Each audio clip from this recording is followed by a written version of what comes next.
आपको क्या लगता है बारिश के मौसम में हम डिटॉक्स कर सकते हैं बॉडी को? मतलब ये सोचना थोड़ा अजीब लगता है क्योंकि बारिश आते ही हम चाय पकौड़े में लग जाते हैं, लेकिन सच ये है कि मॉनसून एक परफेक्ट सीजन है अपनी बॉडी को हल्का करने का, स्पेशली जब बात आती है क्रिएटिनिन लेवल को कम करने की। नमस्कार, कर्म आयुर्वेदा में आपका स्वागत है और आज हम बात करेंगे एक बहुत ही जरूरी विषय पर, मॉनसून डिटॉक्स और कैसे आप नेचुरली क्रिएटिनिन लेवल को कंट्रोल कर सकते हैं। देखिए, क्रिएटिनिन एक केमिकल वेस्ट प्रोडक्ट होता है जो हमारी मसल से आता है जब भी हम मसल एनर्जी के लिए काम करते हैं तो क्रिएटिनिन बनता है। नॉर्मली हमारी किडनीज इसे ब्लड से फिल्टर करके यूरिन के थ्रू बाहर निकाल देती है, लेकिन जब किडनीज प्रॉपर्ली काम नहीं कर रही होती तो ये ब्लड में एक्यूमुलेट होने लगता है।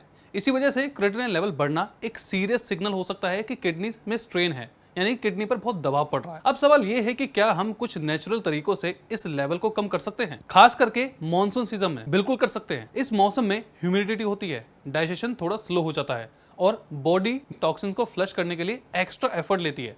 तो अगर हम थोड़ी सी हेल्प दें सही डाइट और लाइफस्टाइल के साथ तो क्रिएटिनिन लेवल को कंट्रोल करना पॉसिबल है।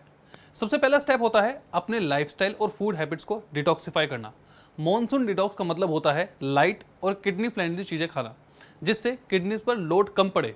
इस वक्त आप हाई प्रोटीन डाइट को थोड़ा सा कम कर दें, स्पेशली रेड मीट और डेयरी जैसी चीजें, क्योंकि ज्यादा प्रोटीन का ब्रेकडाउन डायरेक्टली क्रिएटिनिन को बढ़ाता है। एक और इंपॉर्टेंट फैक्टर है हाइड्रेशन। हाइड्रेशन पर ध्यान दीजिए, ये सिर्फ पानी पीने की बात नहीं होती, आपको स्मार्ट हाइड्रेशन करना है। मतलब एकदम ज्यादा पानी पीना भी गलत हो सकता है, इसीलिए सिप बाय सिप पानी पिएं और साथ ही ऐसे ड्रिंक्स लें जो किडनी को सपोर्ट करे, जैसे कि barley water, coriander seed water या हल्दी वाला गुनगुना पानी। ये सब चीजें इन्फ्लेमेशन कम करती है और टॉक्सिन्स को जेंटली फ्लश करती है। मौसम के हिसाब से सीजनल फ्रूट्स और वेजिटेबल्स लेना भी डिटॉक्स का हिस्सा होता है। एक सीजन में तो लौकी, टिंडा, परवल और करेला जैसी सब्जियां नेचुरली किडनी के लिए बहुत हेल्पफुल होती है। ये सब लाइट होती है, हाई इन वाटर कंटेंट होती है और पोटेशियम में रिलेटिवली कम होती है, जो किडनी पेशेंट्स के लिए आइडियल है। एक और चीज है, यहाँ स्ट्रांगली हम रिकमेंड करना चाहते हैं कि फिजिकल एक्टिविटी, लेकिन बारिश के हिसाब से अब आप जॉगिंग नहीं कर सकते तो कोई बात नहीं, लेकिन घर में हल्की स्ट्रेचिंग, योगा या प्राणायाम जरूर करें, स्पेशली अनुलोम विलोम और कपालभाति, जो किडनीज की ब्लड सर्कुलेशन को इंप्रूव करते हैं और मेटाबॉलिक वेस्ट को जल्दी एलिमिनेट करने में मदद करते हैं। अब जो फिफ्थ और मेन एस्पेक्ट आता है वो है स्ट्रेस मैनेजमेंट। जी हाँ, क्रिएटिनिन लेवल सिर्फ फूड और वाटर से नहीं बढ़ता है, बल्कि स्ट्रेस और एंजाइटी भी किडनीज को नेगेटिवली इफेक्ट करती है। बारिश के इस काम सीजन को आप मेडिटेशन और माइंडफुलनेस के लिए इस्तेमाल कर सकते हैं। सुबह को थोड़ा सा टाइम निकालिए, बारिश की आवाज के बीच बस शांत बैठ जाइए और अपने माइंड को डिटॉक्स कीजिए।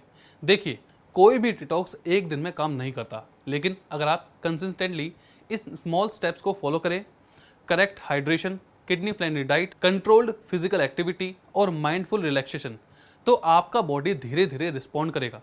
क्रिएटिनिन लेवल नेचुरली ड्रॉप करने के लिए पेशेंस और डिसिप्लिन दोनों चाहिए। और सबसे इंपॉर्टेंट बात, अगर आप ऑलरेडी किडनी पेशेंट हैं या आप क्रिएटिनिन लेवल 2 से ऊपर जा चुके हैं तो सेल्फ मेडिकेशन बिल्कुल ना करें। ये जो टिप्स मैंने आपको बताई है ये एक जनरल गाइडेंस है, बट हर इंसान की कंडीशन अलग होती है, तो अपने डॉक्टर से कंसल्ट जरूर करें और उनकी गाइडेंस के साथ ही कोई भी डिटॉक्स प्लान फॉलो करें। एक कप चाय के साथ अपनी बॉडी को भी थोड़ा सा आराम दीजिए, अपने किडनीज को सपोर्ट कीजिए और नेचुरली डिटॉक्स होकर एक फ्रेश और हेल्दी मॉनसून एंजॉय कीजिए। और भूलना मत कि एक ग्लो जरूर लगाएं। धन्यवाद।